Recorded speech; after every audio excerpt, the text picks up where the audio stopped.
Hey, how's it going? Myles here at Tactile Hyve, and we're going to continue a series that we started a while back. It's been a little bit, but now we're back.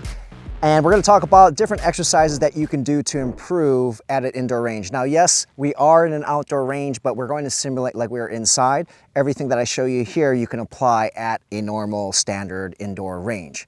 Today, what we're going to focus on is working on your grip and some exercises that will make your sight movement, your sight tracking more predictable and more precise, so you can shoot faster and more accurately. So if you're interested, stay tuned. In our classes, one of the main fundamentals we focus on is grip. And when we talk about grip, we talk about the various purposes. One of the main purposes to a really good pistol grip is to ensure that after your gun fires, it returns right back to its original point of aim. If I was aiming at this square right here and I take a shot, I don't want my gun to come back down over here. I don't want my gun to come back down here, then me bring it up. Ideally, what I want is I want the shot to break and it comes right back down to the spot that I originally was aiming at.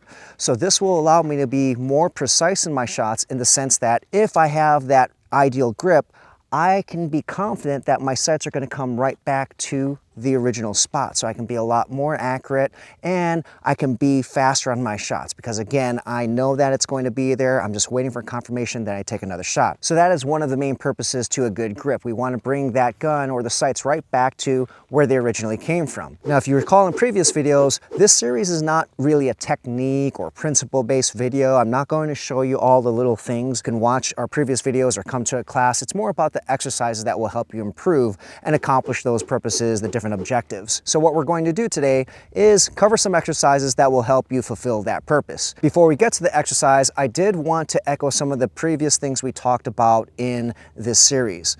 First is I want you to break your shot. Since you're learning here, break your shot from a prep trigger. So this trigger, we want to get to the wall, okay? I don't want you for this particular exercise to slap it just like this. Make things easy for yourself, okay? So you're going to prep your trigger. Make sure your sights are on target, and then you're going to break the shot. When I break the shot, the muzzle is going to come up. Right now, I've pinned my trigger to the rear. But make sure, and we talked about this in previous videos, as I mentioned, by the time you get back to the target, I don't want you to still pin your trigger to the rear, and I don't want you to hear this click. That's the click of the reset.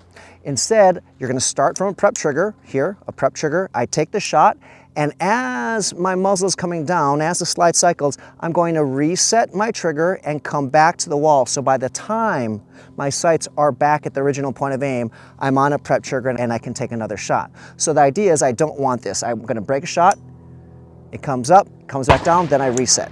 I want you to break the shot and immediately reset, and when the sights are back on target, you should be on a prep trigger. If you're still getting used to resetting your trigger quickly, or you're foreign to that concept, or you're wondering what I have here, this is the dry fire mag, which will help you work on your reset, learn to get to a prep trigger. It allows you to take shots like I was doing. So right now, if I take a shot with a striker fired gun, I can't take another shot. I'm going to get a defined wall and a reset. I have to rack the slide again. So this device allows you to have that take up the proper wall. You can break the shot, and then it will automatically reset your trigger for you so you don't have to keep on racking the slide. So if you're wondering what this is or you're new to the concept, this can help. Check them out in the link below. You can get 10% off on your entire order if you use the code TACHYVE. So now what we're going to do is we're going to get behind the table over there simulating indoor range, and then we're going to go over the exercise. So I have a target down range. The distance is irrelevant right now, but pick something that works for your skill level. If you are more advanced, you can push it further out. If you are a beginner, 3, 4, 5 yards, it's really up to you. What we want though is a small target. So what I've done is on a target, I've put roughly a 1-inch square paster, black paster on that target. So that's going to be my reference point. That's where I'm going to aim. That's where I'm going to put my sights on. And the idea is I'm going to do this live fire, and I'm going to start off with just single shots. All we're going to do on dry first, we are going to prep the trigger. I'm going to look at that small spot like a hawk. I want all my focus to be on that paster or whatever you use. And what I'm going to do is I'm going to prep my trigger, and then I'm going to take my shot. But what I want to be aware of is how my sights, whether it's iron sights or a red dot, I want to see if the actual, I'll use this dry fire mag as the dot, kind of look at the tip. If I'm aiming here, I want to see, just focus on the tip of the orange here, if the actual dot comes right back to my original point of aim? Or does it dip? Or is it delayed? Does it stop before my original point of aim? Or does it wobble? You want to take in all of that information because, again, the main purpose, or one of the major purposes of a good grip, is to ensure that your sights track predictably, consistently, and so we want it to return right back at the same spot. Now, I also want you to be aware of something else, not just if it comes right back to the original point of aim, but when your sights lift, do your sights consistently go up and down? Are they going up and to the right and back down, up and to the left and back down, or is it changing all the time? Those movements are going to give you information in terms of your grip that you can use later on when you get more advanced, because you want the same type of sight movement. So for example, if your grip causes this up and down tracking, that's great, that's the ideal, and it's always coming down to the same spot, that's what we want. But sometimes if it's going here, then here, then here, it's unpredictable. So that means you don't have a consistent grip. It doesn't necessarily mean it's wrong if your sight's tracking this way. If it's consistently doing that, that's something that's consistent and also predictable. So I'm going to conduct this drill right now, and you have to do this live. Then we're going to take a layered approach here. So I'm going to load and make ready. And again, I am aiming at a very small target. So I'm going to prep my trigger, and looking at the target for this video is not really important. It's more about what you see as the shooter. Of course, you do want to be able to hit your target, okay? And so I'm here, I prep my trigger, and I'm focusing on that small spot. I'm aware of how my sights are tracking, and I'm going to see if my dot or your sights fall right back to that original point of aim. Okay, so I felt good about that. My dot was right at the square. When I took the shot, it came right back down. Okay, so here again, I'm gonna start here.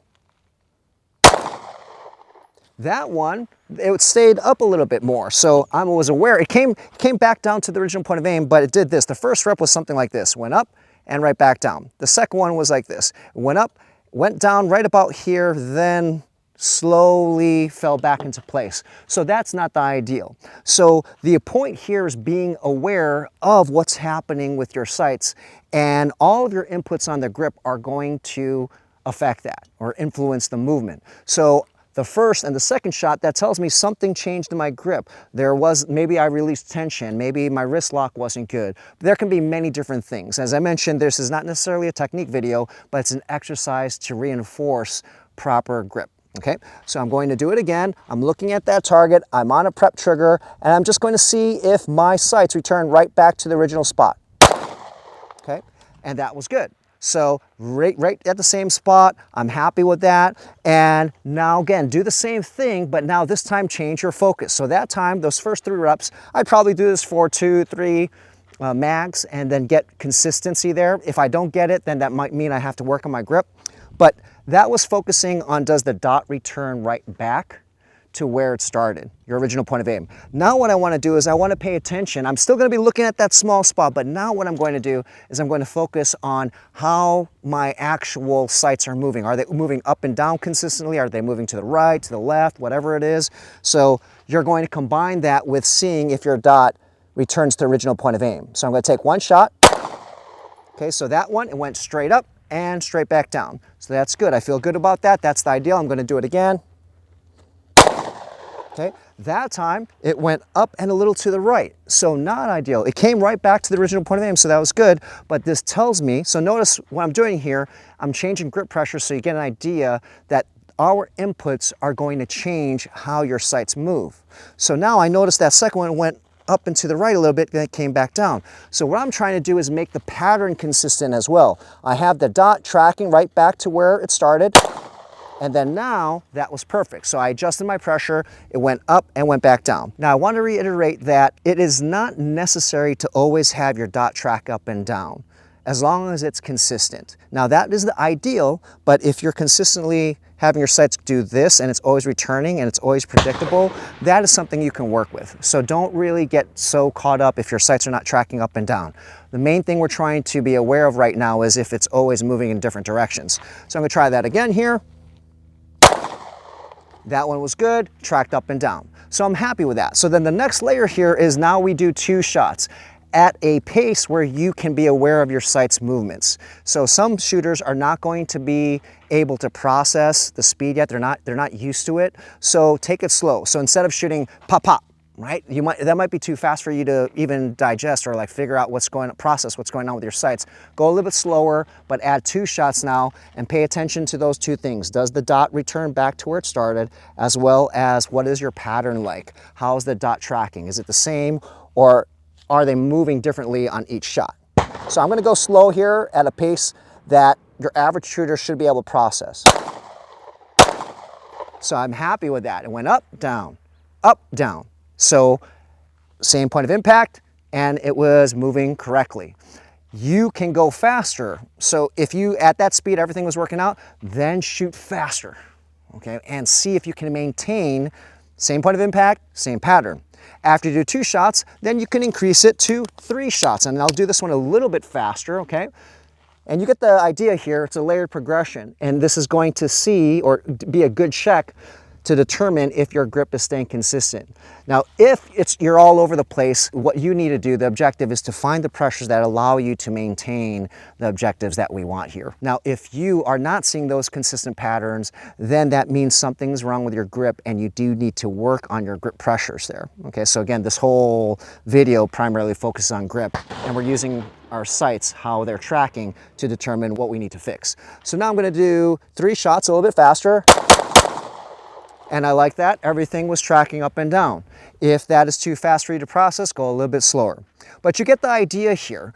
So what we're doing here is we're taking a layered approach to diagnosing if your grip is helping you fulfill or accomplish one of the main purposes to an ideal grip, which is returning your sights back to the original point of aim and making sure your sights are tracking consistently and predictably. If you want to take this exercise to the next level, if your range allows you to draw, then I want you to do the same thing. You can do the same progression, 1 shot, 2 shots, 3 shots, even 4 shots, 5 shots, and increase the speed in between those shots if you're more advanced. But now I want you to draw and do the same thing.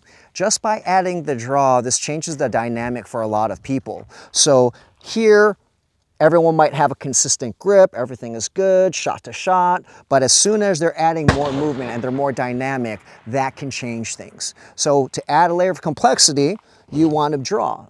And if you can't draw, what you're going to do is just go from a ready position like this. You're going to move your gun up, and as soon as your sights are on target, try to take that shot, rather than being here, pausing for a long time, and then taking the shot.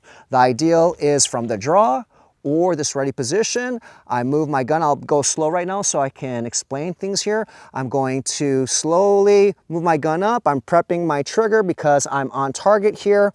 And from here, I'm looking at my target and I break the shot. I'm happy with that. My sights tracked, did exactly what they were supposed to do. After you get comfortable with that, then you speed things up here. What I don't want to see, or what isn't ideal, is you going up here, prepping your trigger and waiting here for a very, very long time and then taking the shot, because that's just like the first drill. We're no longer combining this movement, this presentation. We want to do that. So we want to go a little bit faster. I prep the trigger, I break the shot. So I'm happy with that too. The sights tracked exactly the way I wanted them to. That wraps up this next video in this indoor range training series. If you guys have any questions or comments, let us know below. And as always, let us know you like the video by giving us a thumbs up. And don't forget to subscribe. This is Myles at Tactical Hyve. I'll see you guys next time.